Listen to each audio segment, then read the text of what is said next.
Elhamdülillahi Rabbil alemin ve salatu ve selamu ala seyyidina seyyidil enbiyayı vel mursalin ve ala alihi ve sahbihi ecma'in. Muhterem Müslüman oğlum, Erecevay gelip getirdi. Ve Erecevay'ın hakkında muhterem Müslüman oğlum, taqaza ettiler aydilen gurunun hakkında, diyilen gurunun hakkında, yadılayan gurunun hakkında bir açıklama vereyim deyip.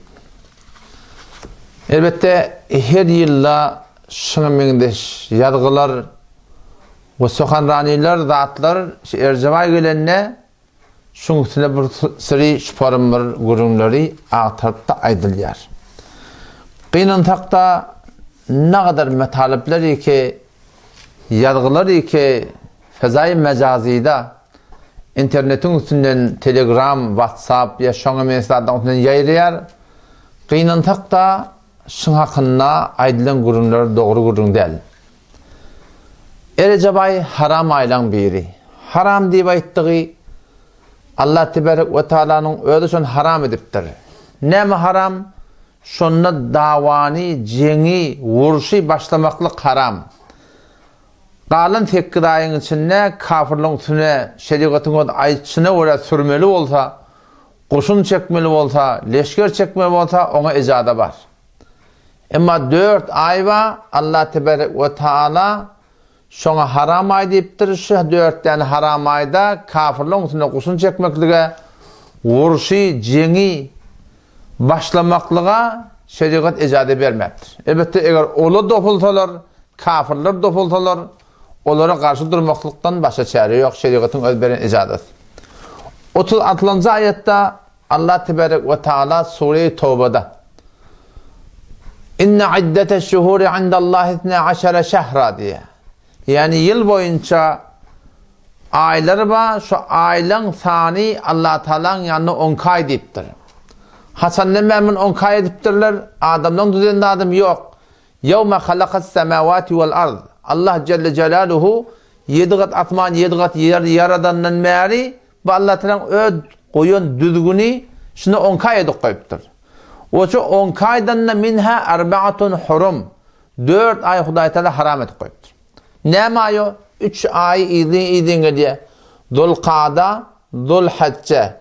Arabi musulmançylyk aydan ýylyň soňky aýlary, Muharrem ýylyň başga aý, Arabi yıldan o taraftan da Şaban aydan öňçäk Erecevay bolýar.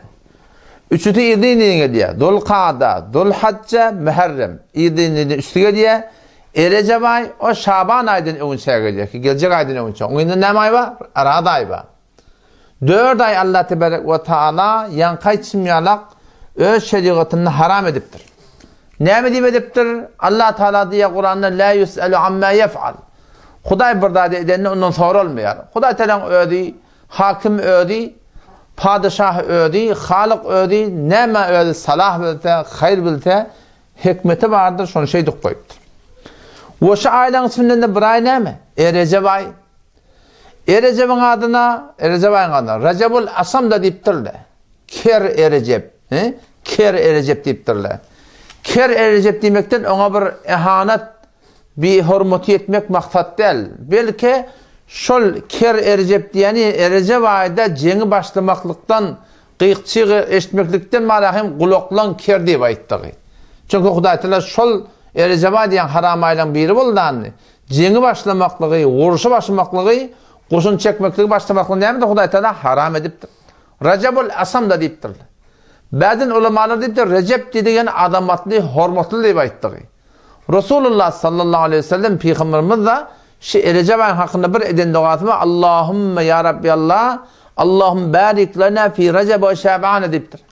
Ya Allah Ereceve ve Şaban'a ki şu an ay gelip getirdi. Ya Allah Erecevay'a Şaban ay'a bereket ver.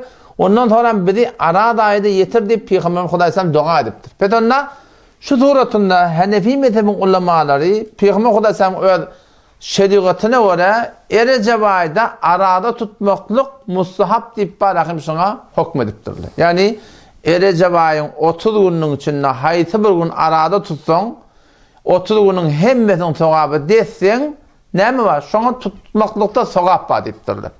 Ol günden aýra sogaba diýen gurun ýok. 20-si günüň, awwalky günüň, 3-nji günüň, 5-nji günüň, 13-nji günüň, 14-nji günüň hiç bir gaýdyň birbirine farky ýok. Hemmesinde arada tutmaklyk näme? Mustahap ýa-ni tutsaň sogap, tutmasaň bunda günah ýok diýipdirler. Otam şu daýdan her kim elejaway geldi diýip Peygamberimiz soňa bereket dua edipdir. O şu doratynda haýty bir gün arada tutjak bolsa tutamaly. O gawsy ýyl boýunça arada aýdanmaşça, ýyl boýunça döşenme bilen penşenme hefte içinde arada tutmaklyk beter sogapylda. Elejawayynçyny şonu bir edip bilse beter sogap kärrakda. Ondan sonra her ayın içinde 13'i, 14'i, 15'i arada tutmaklık. Bu da sogaplı zatından biri. Elejawayda bir adam şunette, şonda sogabı, ati gullerden, başaki gullerden näme? Sogabı kärdak musulman doğun. O şu doğratında her kim iki var şunda sünnete mutabık tutubilecek bolsa tutamaly. Emma o da musulman doğun. Dikkat edin sarada. Aydylyan gurumlar var, yadylyan zatlar var. Berliyen gurunlar, sohandaniler var. Qiynan taklaşı Erzebay'ın hakkında gayri muhakkik ulamalar var arada. Ondan bunun eşten gurunlarını aydıp yadıp da şu arada Erzebay'ı bir başka bir ayet koyupturlar. Başka aylardan farklı ayet koyupturlar. Başka aylardan farklı ayetay arada tutmaklığa kefarda arada var.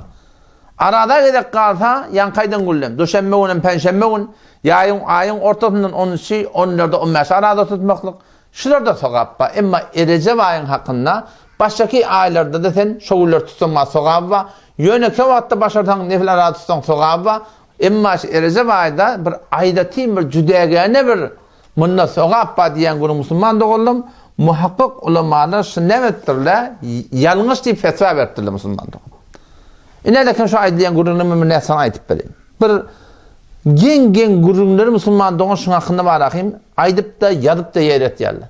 Avval başına aydılyan gurun şey ki her kim Erzebay'a geldi deyip 10 nefere haber verse on Allah tebarek ve teala hem günahlerini bağışlayacak deyiptir diye. Şikep yanlış gurun musulman doğun yalan gurun. Şeriatta beyle burada musulman doğun yok. Ya inelekin baştaki aylarda ibadatlar 10 barabar bolýar. Ve Erzebay'da 70 barabar bolýar diyen gurun, bu da yanlış gurun, yalan gurun musulmanlar. Şeýle bir da şeriatta ýoklar. Bular nereden aýtýarlar bu zatları? Bular bir tahqiq, bir doğru düzgünsiz kitaplardan şu zatlar çıkaryp aýtýarlar musulmanlar. Şu taýdan sebäp bolýarlar, öldüründe zähmete galmaklygyna, uly ille arada tutturup burada edip balan surtuna zähmete goýmaklygyna. Yayınlarda kimse yankaydan keplerden izlenem diyorlar. Hava. Baştaki aylarda ibadet etsen 10 barabar sogap verecek deyiptir diye Hudaý Teala. Erzebay'da 70 barabar, arada ayda 1000 barabar deyiptir diye. Musulman doğun şu kepler yalnız gurrun, yalan gurrun ve hiç olmaz şunyalak bolar bolmaz. Yadgılara, gurrunlara kulak atıp da bir hut sogap yok zatlardan sogap hantama bolmalar musulman doğun. Belki var akıyım bir gurun maşarada umum musulmanna nämetçeğin bilen ak nämese kanına akına her kim burada diye her kim burada diye deyip berendir. Ama biz mezhebimiz var da bizim. Biz mezhepdeki ulamalan aydan gurununa kulak atsak Hanefi mezhepte bana yarıp ber. Mezhepte şu gurun näme diye deyip eger mezhebin düzgün bilen biz gitsek inşallah bizi yalnızmaz ve bizi yalnıztırmarlar ve bizi Allah hem başarmarlar musulman doğun. Ne kadarla ba? Peygamberin telletin, peygamberin hakkının öz vücuduna getirip balakayım, bilimsizlik yerden balakayım, yalandan gurunları aytýarlar. Ne kadar da içinde yok değil, bilyen de var. Bilip şidadır aytýarlar. Ne maktatları var Allah biliyor. O köpüste var bilmeyeni tahkik etmeyen şu gurunları aytýarlar musulman doğun. Eğer biz mezhebimizde dursak şu yanlışlıklar ara gelecek ki. Nelekim şunu menen aytýan gurunları nereden aytýarlar? Hadisten aytýarlar. Kur'an'dan aytýarlar. Ama ne yapar aytýarlar? Öz düşünüşine var aytýarlar. Kur'an, hadis, sen şu an maktumulun kitabın sünnet bolsaň, halalekem falan Murat Durdy Gady diye şu näme diýipdir, şoň hakynda diýip toralýar. Şoňa mene haýty bir düzgünne ödün ökde ulamalar bolýar. Şu düzgünnäki ökde ulamalardan zatlar habar almaly. O da näme? Bizim mezhebimiziň içinde hem bilatlar açyklap aýdanyl musulman doğun. Ýani-i bir hele urşuptur diye. Dıkkı Müslüman doğun. İnelekim şu yazılayan dağıtlı da ortadan bana kitaptan yazıptır. Hadis var deyiptir. Hava. Şoňa men farhym bir gurun ayet-i Kur'an getir ayalla. Peygamberiň kefi diýip aýtýarlar. Musulmandan o da peygamberiň kefi göde sürme. Allah Celle Celaluhu'nun kefi göde sürme musulmandan. Peygamberiň kefi göde sürme. Emma şu aýdylan kep çyndan peygamberiň kefmi ya yok. Yalandan peygamber aýtdy diýip aýtýarlar. Şunu biz bilmeli. Näce biljek? Şuna mezhebi barmy musulmandan. Bir erhele urşupdyr diýe. Erhele urşup gadyň ýanyna bartdyrlar. Gady Maliki mezhepmişdik. Erhele de Maliki mezhepmişdik. Bula gurun taltyrlar ara gady bilen aýtýandan kulak asyp ahyrda men fetwa berjek diýipdir. Qur'ana we hadise we fetwa bereymi?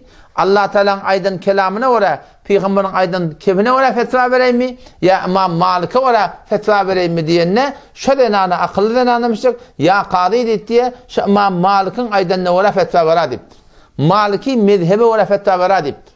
O Kadı gen galip meğer Allah Teala'dan göğündün mü İmam Malik deyiptir. Meğer Peygamber'den göğündün mü İmam Malik deyiptir. Onda yok Cenab-ı Kadı diye. Yankı denan cevap veriyor. Cenab-ı Kadı diye. O dikkat et. O şın kefi o loqamır kep. Hakkı düşünmeden süreyim. Cenab-ı Kadir diye Huda bilen Peygamberden goýaňda de İmam Malik diýipdir.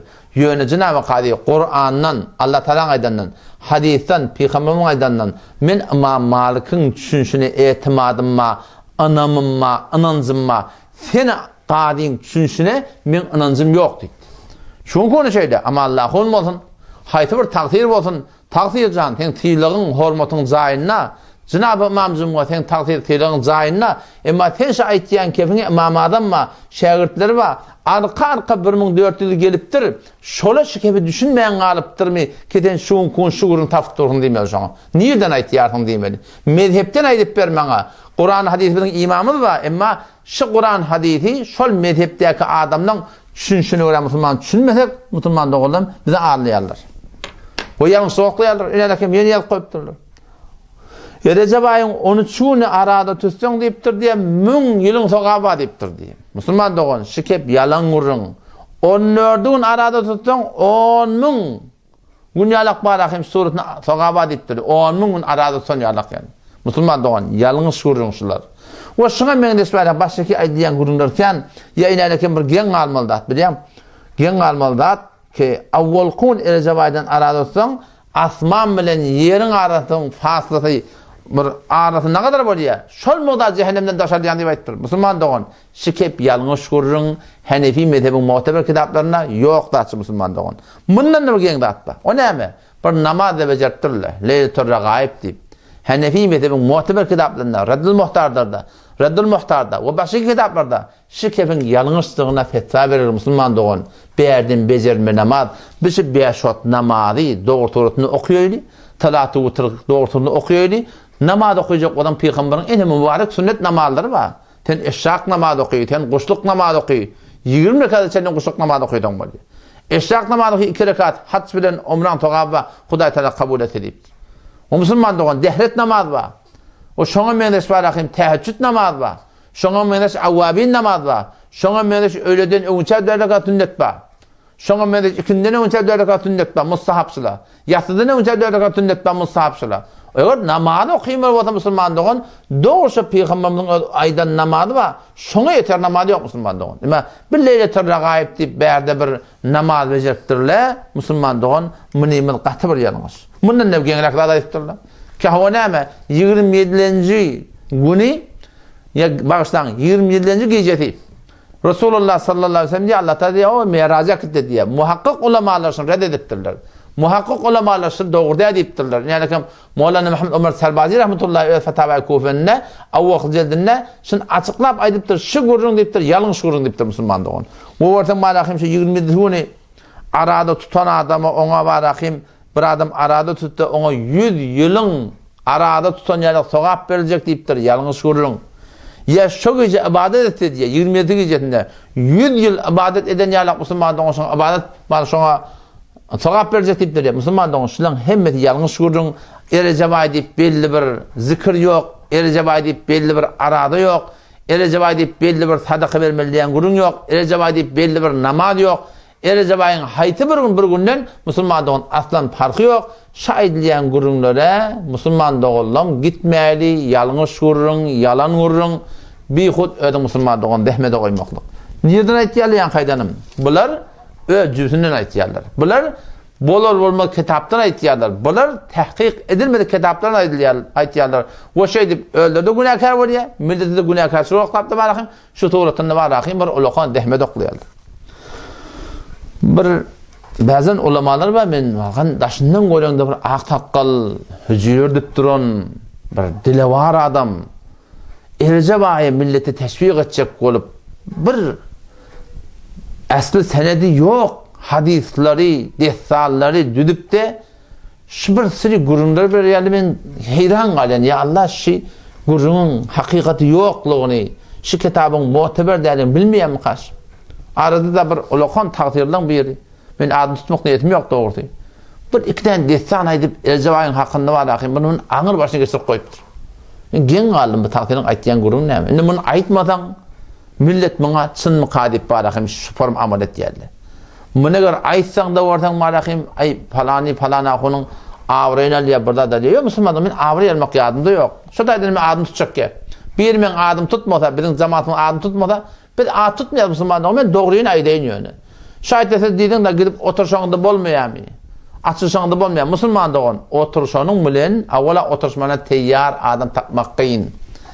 Oturuşak deyip çağıran da gel ortada bir meydan koyuydu, bir yer koyuydu. Oturuşaydı, bunu kabul etmeyelim. Üstüne barcak bolsan, o tadı sen eğer tesin devlet etmeyeni durbinsiz otursan, izinden turup kaydan sonra izinden kovga tur diyorlar. O zaman ben de şüphelim. Bunun oturuşalı bir Ercebay'ın gurun da 60'tan eylak gurun başı bizim Türk meselamızda. Kur'an'da, sünnette, Hanefi mezhepte, şeriatta yoklar. Şuna ol baştan etikattan tutta etene çeldim. Ortam marakim şiratlar aydıp berle, etikat etip berle. Ten barman haydi bir ağdam akan tana Vehhabi dip de barakim şu tortunda qıyıqçıq etmeler var Müslümanlar. Yok biz oturuşmana teyyar. Doğrusan oturuşmana teyyar. Ama çünkü bir sürü kitapları bunyadi suratında doğru tortunu okumayaptırlar. Şolara şökebi düşündürmeklik kıyım oluyor. Bir fetva verecek odan, burada da açacak odan bir çarçup var, bir usul var. İnerkeş kitabı var, şuna Sahih Müslim diyorlar. Avvalan ahırını dışın diğer tarlık oturup. Bismillahirrahmanirrahim Sahih Bukhari diyorlar. Avvalan ahırını oturup diğer tarlık. Etende Sünnet Tirmizi diyorlar. Avvalan ahırını oturup diğer tarlık sonra ahım olacak gibi. Etende Ebu Davud diyorlar. Avvalan ahırını diğer tarlık sonra. Sunan-ı Nesai'ni bir de okuyuttular. Musned İmam Azam rahmetullahi bir de okuyuttular. Sunan İbn Majah'dan okuyuttular. Muatta İmam Malik'ten okuyuttular. Biz ahım olacak yılmız şu tekki dene hadisi kitabın içinde biz var kavudip çümdürüp çıkardılar. Kıyınan takta şu kitapla Türkmen serada der suratını okuyulmayan Müslümanlar. O vakti diyormuş çarçuplar okuyamayaptırlar, görmeyaptırlar. Hem barpılım oturuşlar mı neticeye yetip de düşündürmeklik kıyım Müslümanlar. Ahuzulukta tamam biz 2 yıl fetva okuduk. Darül İftiha'da olduk. O tarzdan usul fetvanı öğretiyorlar. Haydi kitaptan ne yaparım, ne tertip bilen fetva vermekle öğretiyorlar. Ve kıyınan takta bizim Türkmen sera akullumuz ki izzatları, avrayları, hormatlayacağına köplenç hemezler bizim sirgimizde yapıyorlar. Kendi teorite okuyup yaptırırlar. Şular iki var, şu da atlara, şuna menzara fetva veriyorlar. Şolar kıyınan takta şu kitapları okuyorsun, usulü iftiha'nı okuyorsun. O şu taydan barıp da gurrun edelim mi? Tücülük bilen bu zatları düşündürmeklik olarak kıyın mı diye olan. Eğer ehyanını düşüne adam bunu öğürlep iyinin arasına aytmaklık oradan katıyın. Yine aleyküm ulakon bir İmam Zümayı muhterem bir ak takkal dili var il arasında bir tanılayan adam gelip ikiden desan ediptir. Erecebayı adamlar heveslendirecek. Avvalki desan ne mi? İsa Aleyhisselam bir yerden geçip barayamıştık. Dağlan içinden, dağlan kaptanından geçip barayamıştık. Dağlan içinde bir dağ beter avadamıştık. Allah Teala'dan dileyiptir diye ya Allah şu dağ, şıcra avadan ecade versen meşverim kepleşecek. Allah tarafından ecade veriliptir diye. O zaman şöyle dağının kepleşiptir diye sen ne mi direkti başka dağlardan avadan? O ne İsa deyiptir diye. Ey ruhullah men içimde bir bereket yatı. Men içimde bir kavdat yatı. Şun bereketini men avadallan ol. Ne ol? Dağ yarılıp da oradan şu tağda bir ak takkal adam ibadet edip oturan şekilde. Bu sen kim oluyorsun? O ne Musa Aleyhisselam'ın kavminden niptir diye. O ne yaparım bunu sen pıtada yatıyordun. O ne Allah Teala'dan diledim ki beni ahirki ummattan et. Ummat-ı Muhammed sallallahu aleyhi ve sellem et. Men şon doğa ettim. Sonra adamlar yüzlenip, yani gurun var yani İmam Zumoy muhterem inaylakem bize uluqan bereket ki bize ümmeti Muhammed sallallahu aleyhi ve sellem ediptir Allah Teala. Ol doğa edip alıptır, biz doğa etmeyen alıptır. Şundan da uluqan bir bereket bana gurun yok. Behterini ummetlığımı Huda Teala Kur'an'da ediptir bizim. Buna destan gerek ya demeyin. Doğru destan olsa bize gerek. Ama şuna mendeş bir bunyat destanlar bize gerek ya. Allah Teala kuntum hayru ummetin behterin ümmeti deyip. Uhricet linnâs tamam zahaniyanlara elem dünyası çıkarılığınız. Behterin ümmet olacak olan Hazreti Ömer ne etmeli diye? Te'murûne bil ma'ruf ve tenhevne anil munkar. Yağsa çağırıp ya ama ne aytarmalı deyip de Müslüman doğan. Yöne behterin ümmet, Peygamberin ümmetinden bolanın bilen, Peygamberin ümmetinin dünya gelenin bilen, Peygamber sallallahu aleyhi ve sellem şeriatına öyle biz bolmadak, hala barda Kur'an'ı okuy, Kur'an'ı Sure-i Munafikun ma, adı Müslümanlar deyiptir Allah Teala. وَمِنْ اَهْلِ الْمَد۪ينَةِ مَرَدُوا عَلَى النِّفَاقِ diye Huday Teala Kur'an'ı. Ehli Medine'den bazıları münafık deyiptir Huday Teala. O şol ümmeti Muhammed'in o adam öyle bolmaklık. Hop barel destanın idini otam, destanın idini yaparım hava. Osam İsa aleyhisselam dua ediptir ya Allah şundan ne kavrak benden bami. Allah Teala'dan ne şu dua eden İsa aleyhisselam hava ediptir hava. İsa sen şundan kavrak diyecek oluptur diye. Onda yok. Men bundan ne kavrak benden kim deyiptir diye. Onda men sâme min ümmeti Muhammedin sallallahu aleyhi ve sellem yevmen min Recep fehuve ekremu aleyye min hâdâ deyiptir diye. Huday Teala na'ûzu billahi yalan mağlamaklık şey. Her kimi ki Recep aydan Huday Teala şey deyiptir diye de. Her kimi ki Recep aydan bir gün arada tutsa şu adamı ki Musa aleyhisselam kavminden ümmeti Muhammed'den bolanıp dua ediptir. 600 yıl verse ibadet edip yatı. Şu bir çoğun Recep aydan arada tutsa şu menin yanımda şu adamdan ne kavdi deyip de Huday Teala şey deyip etti diye. Hani Müslüman doğun. Şu destan yanlış şuurun. Şu destan bolur bolmaz bir kitaplarda geliptir. Bizim muhakkik Hanefi mezhep ulemaları Mufti Taqi Hafizullah'ın aytışına göre şoňa meňdeş barahim İbn Hacer Asqalani rahmetullahi aytışına göre Recep ayın aradasy bolata mustahap. Bundan göndü zat yok. Mun ýalyk destanlar Müslümanlar ba bolsa di şola aydardylar, şolar diýerdiler, şolar bilerdiler. Oşuňa meňdeş destanlar Müslümanlar bizim muhakkik ulemalarymyz şu zatlary Durrutun Nasihin şoňa meňdeş kitaplardan Müslüman doňuşlary red edipdirler, kabul etmepdirler. Oğlum şu taydan Recep ayı arada tutacak mı? Tutuver. Sogab va hiçbir günün farkı yok yani Müslüman doğun. Palanın palansa sogab va diyen gurun yok. Bundan ne yengli deyin niye soram yok. İmam Zumoy muhterem gurun var ya. Bundan ne yengli deyin niye? O ne emel? Bir Beni İsrail'le bir denana var şekilli. Şu an tartış bu gurun var ya da. Yani Beni İsrail'le bir denana var diye. Denana bağmışlık diye bakışlar. Bir denana bağmışlık Beni İsrail'den ne? Only Erzavay gölünde palat giyen şekilli. Koyunun baş giyen şekilli. Ve her gece diye Recep ayda 10 taraf kul huvallah okuyamış diye. Men gen galen zahuday öde şüpürmür dereceli adam. Şuna aytmalı gurun diye. Kul huvallah Kur'an'da Beni İsrail'le kul huvallah yokmuştuk ki. Şu oturan adamı diye onu otuyu Allah'ın takdir ettiğin ettiğin adam ne mi deyip soruyan yok. Kul huvallah Kur'an'da var. Beni İsrail'le Tevrat varmıştık. Beni İsrail'le İncil varmıştık.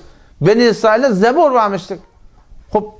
Kul huvallah ve Kur'an'ın ben İsrail'le Kur'an kul huvallah demiş ya Müslümanlar. Ha bu Kur'an'dan geçeylin ni. Ha basam yankı diye şifre ibadet etmiş Recep aylarında arada tutyamıştık. Adam sonra ölecek bolanda oğluna aydan şekilli şeyle men avadan egin baştan bilen gömme. Men şi köne palat bilen göm deyipdir diye belki şolun şeriatında bam hazan Huday könek bilen gömmekdik. Aslında köpün giydirmeli. Köynekden hemen çıkarılıyor Müslümanlar. Başçaki geçen şeriatlarda men könek bilen gömülüyor diyen gurun şu açın görbeşten gurumda. Ha bu gurun dursun ne? Bunu gömüptürler soram. Oğlu gömüptür. Yani şu köne palat bilen gömmeptir. Avadan egin baştan bilen gömüptür. O şatoratında yankın enetimin deyişine giren şekilde ki oğlum men senin evet radi olmayan. Ne meden çileyim? Ki sen ne için ben götüyetim amal etmedin? Oğluna arap olup kabrın başına varıp kabrı açanını orta kabrda yok. Yankı neneti yok. O canlıda nenemi ne mulka cesedi yok. Şonun kabrın üstüne ses geliptir diye. Şu ses kimin sesi olmalı? Allah'tan sesi olmalı diye. Ki aydıptır diye kabrın üstüne gelen sesten şu avaz geliptir ki hava her kim Recep ayetiyle men onu kabrda yeki ödün koymar deyiptir diye. Ünelekin millette ağını açıp hey vay uluğun soğap olmalı Recep ayı ho başa gaylap arada tutacak olmuşsun mu? Tutsun tutun. Emma şu destanlar şuna meňdeş zatlar Müslüman doğanlar yalňyş. Biz ümmeti Muhammed sallallahu aleyhi ve sellem'e iftihar etýär. Uluğun da maňa gurun yok. Recep ayı gelipdir hoş bolýar. Maňa da gurun yok Müslüman doğan.